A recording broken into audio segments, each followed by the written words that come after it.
بالنسبة لي كشخص ملوش في الكورة خالص، من الغريب إن أنا ألاحظ عدد كبير من الناس بتتجمع كل فترة. الفترة دي هي 4 سنين.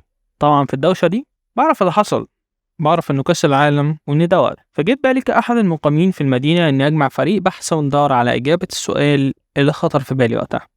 كأس العالم هو يعتبر مناسبة كروية خاصة جدا، لأنها متتكررش غير مرة واحدة كل 4 سنين. فيا ترى إيه السبب؟ معاكم مرة تانية من ورا الميكروفون محمد أحمد من قلعتي الحصينة ضد الأسئلة المفاجئة في مدينة الخبراء.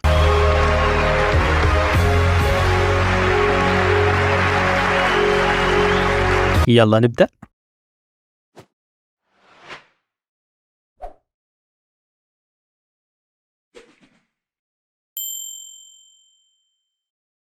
بصرف النظر عن انقطاع تقديم البطولة لمدة 12 سنة من سنة 1938 ل 1950 بسبب الحرب العالمية الأولى، لأن البطولة بتتلعب كل 4 سنين، وده من سنة 1930. وهقول لك دلوقتي ليه بتقعد الفترة دي كلها عشان تشوف الحدث الأضخم في تاريخ كرة القدم. أول سبب معانا الخدمات اللوجستية.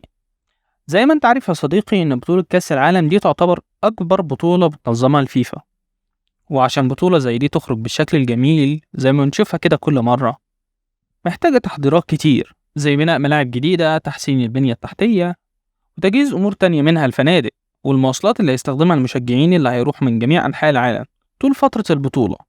فكل التحضيرات دي أكيد مش هتخلص في يوم وليلة، دي محتاجة لها فترة كبيرة جدا عشان تخلص، وأقل وقت مناسب لكده هي 4 سنين.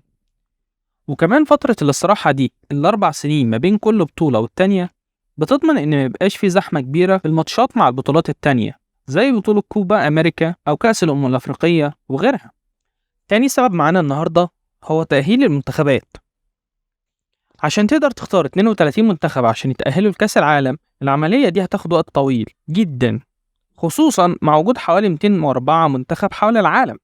لازم الفيفا تختار 32 منتخب بس خلال إقامة ماتشات تصفيات في كل قارة، فمدة 4 سنين كافية جدا عشان تقيم العدد ده كله من الماتشات عشان تختار الفرق المشاركة.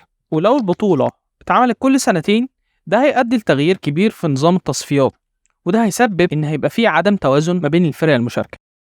ثالث سبب هو الألعاب الأولمبية.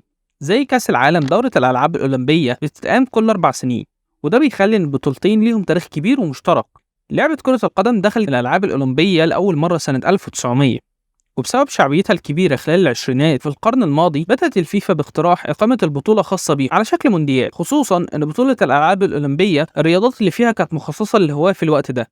ساعتها اتحاد الفيفا حس إن ده الوقت المناسب لتقديم مسابقة عالمية للمحترفين، وعشان يتجنبوا التصادم مع دورة الألعاب الأولمبية تم استضافة أول بطولة كأس العالم بين الدورتين سنة 1930، ومن الوقت ده بتتقام بطولة كأس العالم كل 4 سنين لحد النهاردة. وبرضه اتحاد الفيفا اختار إنه يسحب كرة القدم مؤقتا من دورة الألعاب الأولمبية سنة 1932، وده كان وسيلة لتسليط الضوء على بطولة كأس العالم.